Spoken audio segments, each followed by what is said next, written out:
Okay, thanks for all the speakers so far. I've got some of the speakers back on the panel. We've got Buzz here. Who else do we have? We have Austin, Simon, and Matt on the end.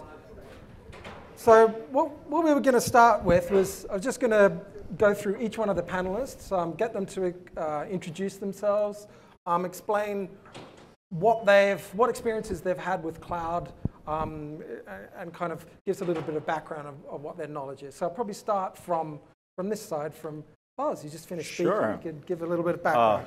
My first experience with the cloud was with my very first Dropbox account, I guess, like everybody did. I didn't fully understand what it was or where it went. But since then, we've come a long way, and I've been working with very large data sets in post-production as a producer, in visual effects, in animation, in live action. And so when I was with Sony, we started working with cloud-based solutions. And when I began work at Lytro just a few months ago, it was made very clear that the cloud was an essential part of the conversation. And it's come a long way since those years when I got my first Dropbox account. Okay, excellent. And Austin from Steelhead, is that right, isn't it? Yep. Yep. Good one. My name's Austin Meyers. I'm the Associate Director of Post-Production for Steelhead. Steelhead is Deutsche's internal production and post group. They brought me on. I'm a visual effects artist by trade. I was a new compositor, comp soup. Deutsch brought me on to help build Steelhead out and grow that department in terms of full end-to-end production. We are embracing the cloud in that we're not building a physical render farm. We've been playing with Zinc. Alara is really exciting for us. Yeah, it's one of those deals that I think we're kind of past maintaining a physical farm. Okay, great. And Mr. Pickles? Thank you, Simon Pickles. Yeah, so I'm the lead engineer on the Pipeline in the Cloud project. As John alluded to earlier, we started that a couple of years ago with ILM. That was a really interesting exercise in really exploring how the cloud can benefit our customers and how it can make our products easier to use and faster and better and all the things that we're always asked for. Yeah, and I think it was a very interesting experience to do. And I would say that what's incredible is really how much has changed over that short time frame from only a couple of years ago, I would say, both technology-wise, but also amongst attitudes and opinions, really. Okay, I think we'll explore that a bit in a minute as well. And Matt? Yeah, hi. I'm Matt. I have a background mainly in video games and VFX tools and software development. And I most recently, before Foundry, was at Amazon, working in the web services division, and it was really great working with all of these new technologies that folks are leveraging to grow their businesses in new ways, change the economics of how they operate. It was really cool kind of being, a part of enabling all of that at Amazon, and just seeing the growth of the cloud and how it's changing things so rapidly. And I'm just so excited to be part of something like Alara, because it combines, my passion for the cloud and my passion for entertainment, and I think that's something, many of us are really excited about as well. So I'm very excited to be here. So I guess, actually, I might start with you on the end there, Matt, just because you're kind of the person who's outside of the kind of post world here, and a bit more on the provider side. What do you think our industry? Where do you think our industry is compared to others in terms of cloud adoption? Yeah, it's a really good question. I think every industry has barriers when it comes to cloud, and they tend to be different. For example, when I was at Amazon, healthcare is something where privacy of data is a big concern, and in media entertainment, obviously there's privacy around intellectual property and things like that. So those are things that I think people are still trying to work through to smooth their transition into cloud. Other industries that other folks are just born right into the cloud. You look at Netflix, for example, which considers themselves to be a media company and not a technology company. And they've been very, very quick to just adopt the cloud because they started from the premise that they're a media company first. I think as companies really start to look at their technology investment in terms of what they want to do, and in terms of how they want to be as a company, what their end goals are, they'll work backwards from that and figure out how to bring the cloud in, much more, they'll figure out how to make their migration path work. It's compelling. Everyone's compelled to look at it. I think the entertainment industry is maybe not necessarily born in the cloud all the way across. But I think as time goes on, we're going to want to move really, really fast, and it's going to have a snowball effect over time. Mm-hmm. I guess we were talking about some of the advantages during the Alara presentation earlier, but like, what do you think that the main advantages are for the cloud? Like, what for you, Austin, as an artist and post-production director, what do you think are the most honestly advantages? One of the things I'm really excited about in terms of just the pure compute and the storage is being able to, because everybody kind of has a roadmap to get a shot done. You do it once, it's like we know where we're going. It's the creative iteration that really is the painful, that's the real pain point on most visual effects jobs. And when you get to that point, you've hung all the bells and whistles on it, all the really heavy, slow tools have to be in place. And being able to leverage the compute in the cloud is a huge thing for me, because I think it's really going to allow people to create more iterative, do more iterations and get to the, where we want to be faster. Because the thing is, I sit on a real nasty machine at work, and once I'm in that kind of like finishing stage on a big shot, it's sitting there beach balled half the time. That's time I'm not doing work, and I think in a cloud environment, that's going to be a huge thing to be able to have that muscle. It's like there's no point in me having a fast machine if it's beach balled. So that's being able to be able to have your local machine just doing the day-to-day, but when you want to suddenly spin up to a super hot machine with lots of cores, you just flip onto the cloud. Is that what you mean? Yeah, I mean, and scalability is a huge thing too. Most of our work currently in Steelhead is commercial, coming from Deutsch. It's a real hot and cold. We either there's a little bit of a lull, or we need everything tomorrow. But having to maintain an infrastructure that can support get everything tomorrow sort of workflow is really expensive, especially for that quarter when you don't need a big CG render farm. So being able to scale that is a big thing for us too. It also reduces our capital expenditure. It's something that now becomes a line item that gets billed against a job. It's not we're not losing machines, or we're losing physical seats because we can't afford them because we spent that money on a server rack. This is something that's just billed out. That's an interesting point, actually. The thinking about the costs when it comes to having cloud, because I guess in the past, when you run a visual effects studio, you buy your server farm or whatever. It's in the basement. It drains 10 grand a month or whatever it takes to run it, and paying off the loans for whatever it is. But that cost is a bit hidden, isn't it? And you're kind of P&L of the overall company. And you don't bid for render time. You don't put on your bid, charge back to the client render time with your local farm. But with the cloud, I guess that changes. Is that, you're nodding a lot there? Absolutely. As well. Yeah, and it's interesting because it's a part of the process that we've never really had to think about, because there was only one way to do it before, which was to have a render farm. That was the only solution. So now to think about the cloud thing, you start going back and you realize, oh my God, you know how much we spend on electricity alone on our render farm? And those are numbers that you don't just factor in usually. I mean, somebody does, but when you give the bid to the client, you're like, yeah, no problem. And then you realize, oh my God, we're spending tens of thousands of dollars on that.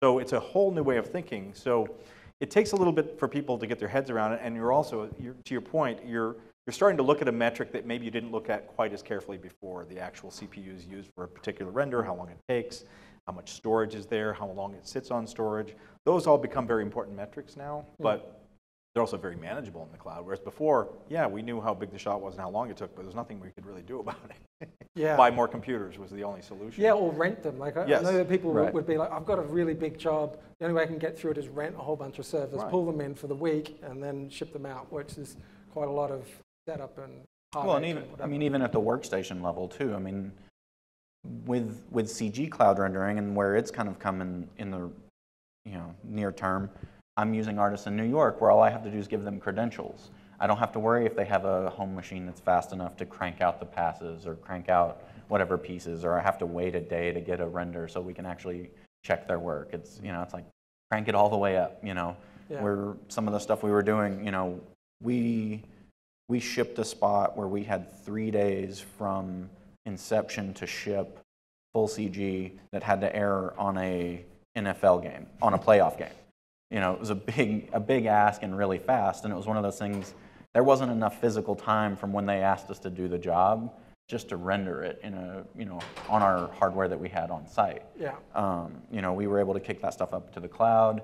We had renders in 45 minutes when we did the initial thing. We were using 32,000 cores,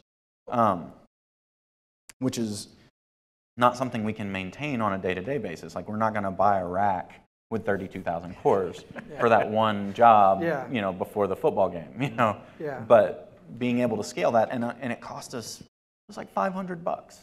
Done. It was, you know, that was the best money I spent all year. Yeah, and are the clients used to seeing this now? Is it something they're educated to, and the clients will be like, oh, I can see that line item for billing, for rendering rather, and they accept it? Or do you have to do a lot of teaching, you know, if you like? A little bit. It's one of those things that's usually a non-bill expense for us, so it's not explicitly listed. I think bids are going to change as this sort of grows and becomes more standard, where there's going to be a data line, or there's going to be a compute line, or some, you know, effectively like transcodes or deliveries or FTPs. You know, they're just going to kind of move. Those numbers will move into a sort of new line item. But there'll be an expectation, won't there? There'll be that client. Ultimately, there'll be that client expectation that actually, I mean, it'd probably be a curse to you, but they'll be like, oh, why don't you just use a cloud? I can change it at the last minute. Right. Yeah. It's that's always going to happen, though. I'm not. And I think visual effects studios don't actually know as well their total cost of ownership for their render farm and the electricity and the labor and all of that goes into it. It's quite tricky to work out. I think Amazon at one point had a kind of computer, or a computer. Wow, what am I? From the 80s, a calculator page on the website to try and work that out. Is that right? Yeah, and you know, those are handy little tools. Yeah. But it is, at the end of the day, really hard to get your head around just what the hyperscale of, you know, like Amazon, for example, is. It's just incredible when you pool at these capacity at crazy levels. You put all of the burden of managing capacity and you know, depreciation, everything. It all moves on to a company that basically is specialized at doing it. I mean, nobody understands how to handle the logistics and the capacity planning better than, you know, Amazon, who can get something delivered to your house in 24 hours and managing. But we don't want to have to worry about that. That's exactly stuff, right? it, right? And I think that's the thing that's kind of really tricky too. Is when folks think about moving to the cloud, they also have to think about all the things that they don't have to do anymore, as well as the things that they can do that they couldn't do before. So it's a very powerful thing, and when you really kind of see how, you know, if something as big as Amazon can do it, then you just have to really focus on, like, what are the new things I can do, and just pass everything off to your cloud provider. It's pretty cool. Yeah.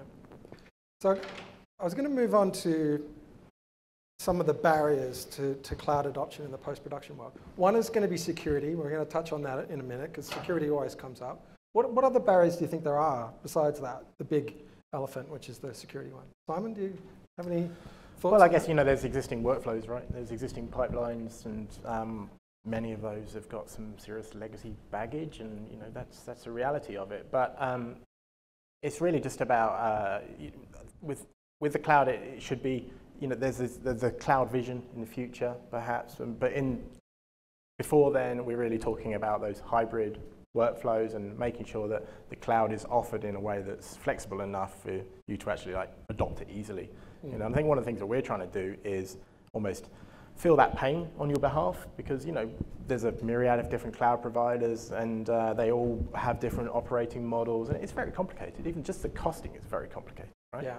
So what we are trying to do is kind of generalize that to such a degree that we can just say, look, this is your cost, you know. Yeah. Actually, like, serve it up in a palatable way. Yeah, that's a really good point, the cost thing, because it is really a minefield of costs. Like, if you look at the Google costing, they have preemptibles, and they have all these different types of machines, and then if you hire them for a longer period, you get a discount and whatever. And then Amazon has its spot thing, and it's really, really complicated to work out, isn't it? And it looks like a hospital bill. Yeah. So You don't it's realize easy- every little thing costs money. It's easy to get burnt by it as well, you know. Yes. So one of the things that's really important is actually like making sure that the way that your resources are consumed is clear and predictable. And you know, even with our research project, we had times where we made one small change and we're like, whoa, that just like cost us £2,000 last month. We didn't expect that because we happened to be storing loads of extra stuff on SSD disks or something. So that's kind of the good thing, flexibility, and be able to turn it on straight away, but it's a bad thing, possibly, in that your costs could get out of control quickly. And it's use management, right? Yeah, you've just got to, that's why those quotas like you've got in the Lara software, you know, it's useful to be able to cap it. You know, when you're paying 10 grand a month for your render farm, it ain't suddenly going to go to 20 because without you pulling in a whole bunch of shit. And you know, a lot of artists come from that sort of mindset where it's like, I'm going to take a break and just kick this over to the farm. Yeah. You know? So I think breaking some of that, I think UI is going to be a big thing in terms of adoption and making sure everything's smooth and easy. And because I think that's really, you know, at Steelhead, it's, you know, they brought me in to start VFX and I did it from scratch. Like, you know, it was a blank check sort of, but I also had to do everything myself. So, you know, I was the artist, the TD, the roto guy, the supervisor, you know, bouncing on set for that stuff. So that's one of the places I see this being really interesting too. It's something that a single person can get going, and they don't have to be super tech savvy. If they can get a cloud bucket set up and get logged in, then you know they're really close to having some really powerful tools. Very cool. So we'll move on to security now, because you're always going to talk about security when you talk about cloud. It feels like to me in the last couple of years that security concerns post-production seems to be that people are getting more comfortable with it. 3 or 4 years ago, people would be going, no cloud, I can't put my stuff up there. Or, yeah, I'm dabbling, but I don't really use it for real. Whereas it feels like now, you know, people are actually using it for real work. And it feels like the security concerns have slightly changed, from my mind anyway. So I would love to hear your opinion. Do you agree with that? Yeah, absolutely. I mean, what's interesting about it is, you know, as a producer working on visual effects, we would often work with our own huge team, but then we'd have boutique houses we'd work with. And the security concern was almost always the boutique houses, because it would be computers that weren't locked down, their USB ports were live, they could copy data to local hard drives, and we couldn't really monitor that very well. We could send people out to do an audit, and maybe that day they passed the audit, but the next day, who knows? So what's nice about it, working in the cloud, the way I look at it, is the cloud is already a secure platform. And so you've taken that concern away, because the data doesn't even exist in these local boutiques anymore. So you can leverage the talent of the facility, but you don't have to worry about the concerns from the security standpoint. Yeah, that's really true. Because essentially before, if you're going to have a contractor working external, you would have to send them a drive or whatever with all the data on it. And now you could just stream the pixels. And if you didn't trust them, you had to send an MPAA auditor out there, which then well, disrupted right? their whole company. Yeah. And then you would get a report back that says, don't trust these people that you just had a contract with. You know, so this takes all of that out. Yeah, and they never have the actual data. As soon as you turn the stream off, There's no data to be had. no data to be had. Yeah. So And those are the days that the server door isn't kicked open because the AC's busted. And, Exactly. you know, People blowing on it with Home Depot fans to keep the show going. yeah. Well, you were talking about the security as well the other day, weren't you? About how, you know, it's. I mean, some of the places you've worked at. I've seen things, I've heard stories where, you know, exactly that, like the AC's busted in the server room, and so the door's just kicked open. Yeah. It's sweating everybody else out, but it's also not a very secure system. Yeah. You know, and I think especially for mom and pop shops, little, you know, VFX, there's new shops every day. You know, I think that's a good thing for them in terms of growing trust with their clients ultimately. You know, to have that sort of security baked in there where the client's like, okay, if this is a cloud-based thing or it's through this specific pipeline, then we know there's security there versus just somebody operating out of their garage or their basement or studio apartment. What's interesting about security is it's also a poolable resource in a way as well, right? In the cloud, there's many companies that all have very, very high security concerns, and if you can trust that, Amazon is able to meet, you know, HIPAA standards. You know, government agencies and, you know, governments work in the cloud as well, and it helps to create, you know, some extra trust that, you know, the cloud is truly secure. When you have a very kind of fragmented, you know, everybody's got their own little server farm, everybody could be doing things completely different. So that kind of standardization of security measures and redundancies and things, and putting those centrally in a provider that everybody can trust is actually something that helps. You want to sort of outsource, just like you're outsourcing your compute, you're outsourcing your kind of security as well to the experts. Absolutely. But I think one of the compelling things about that aspect of it is actually that there's that visibility for the first time. I mean, it may be on someone else's computer, but there's actually very well defined kind of protocols and configuration there about how secure and what the process is in place to make sure it is secure.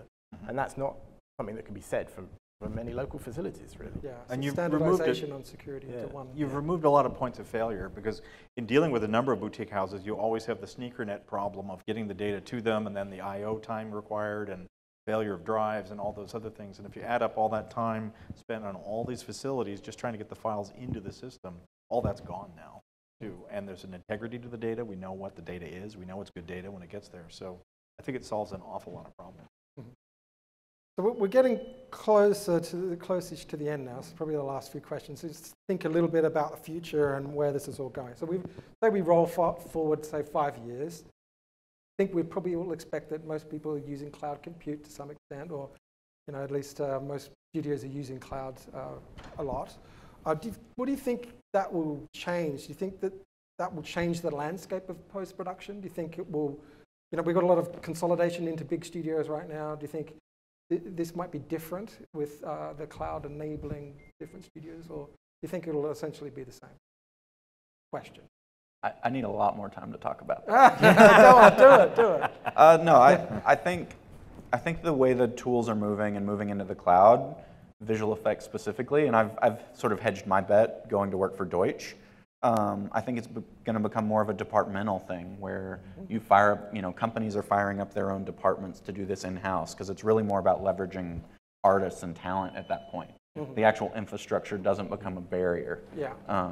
And geography doesn't become a barrier, and that's really one of the things we're going to try and push too. We also have a New York office, and I use people all over the place, and I'd like to continue just finding the best people or the best fit for the job and being able to use them wherever. And if they can live in Wisconsin, that's better for me, because in theory maybe they don't cost as much at that point. Yeah. So yeah, I think it'll be huge in terms of changing the landscape in terms of the way visual effects is. I think it'll be more of a service internal to a company or a production versus a brick and mortar place you go. That's interesting. What about you guys?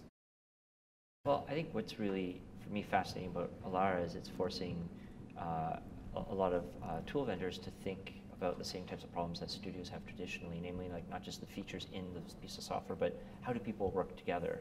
And the cloud's really going to, hopefully bring some standards and openness, and all that stuff is going to be woven into how people work together is woven into the cloud story. And for me, that's what's really exciting. A lot of the problems we're solving with Alara is in just adding a new feature to an individual piece of software, but connecting them together in a way that that people can work together in a way that they used to have to go to a big studio and kind of go with the tribal knowledge that was there.